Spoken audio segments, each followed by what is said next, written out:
Hey, what's up guys? Welcome to Quick Tech Tips and Reviews. My name is Tony. This video is part 2 in a series entitled How to Run Windows 10 on Your Mac. Welcome to part 2 in this series, How to Run Windows 10 on Your Mac. So in the last video, we successfully installed VirtualBox on the computer.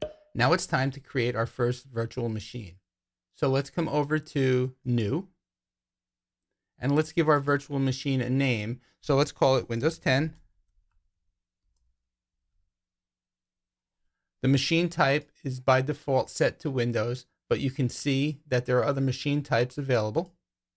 And the version is Windows 10 64-bit, which is what we want, but you can see all the other versions are listed here.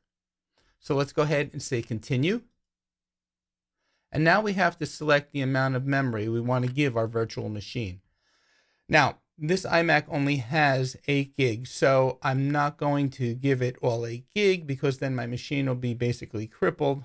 But I want to give it a little bit more than 2. So let's just say, let's give it 3 or close to 3. Let's say continue. And we do want to create a virtual hard disk for the installation of the operating system. So we'll say create. And we want the first option here, a VirtualBox disk image. So we're going to say continue. And we can select a fixed hard disk size or a dynamically allocated hard disk size. I'm going to just leave it set to the default and say continue. And I'm going to give it a 32 gigabyte file and location size. You can adjust that accordingly, but I'm just going to leave it set to the default and say create. And you can see, guys, here we have successfully created our Windows 10 virtual machine. Now, it's not going to load at this point because we haven't installed Windows 10, but I do want to take you through the settings. And we're going to take a look at some of the different things. So you can control the display. You can control your storage.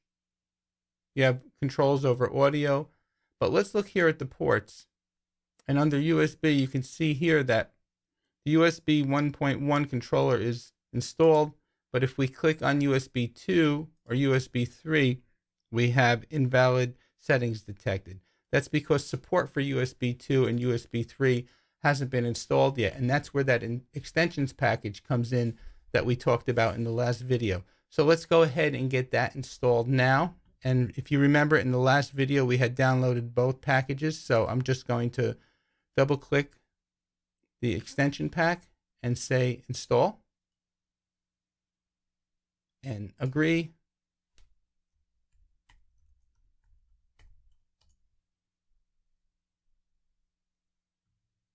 Okay, the extension pack was successfully installed. Let's see if we have support now for USB 2 and 3. I'm not sure if we have to restart the VirtualBox. So let's go to USB.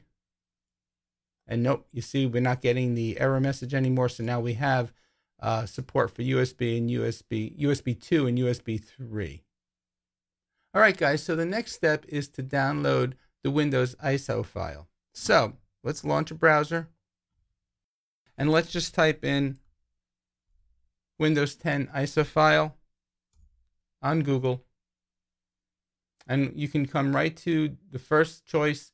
Make sure it's just a certified Windows site and click on Windows 10 disk image.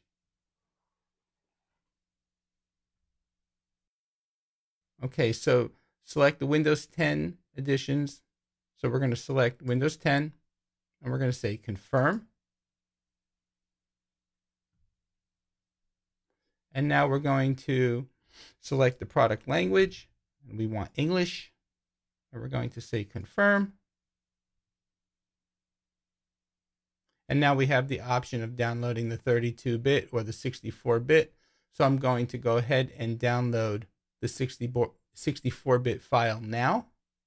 So I have my Windows 10 ISO file downloaded. It's right here on my desktop. It's a little over a 4 gig file and took a little bit of time to download. In the next video, I'm going to show you how to install Windows 10 on the Windows 10 virtual machine running inside of VirtualBox. So that about wraps it up for today, guys. If you like this video, please give it a thumbs up, Subscribe to my channel, please like, and please share. My name is Tony with Quick Tech Solutions. As always, thank you for watching. See you next time.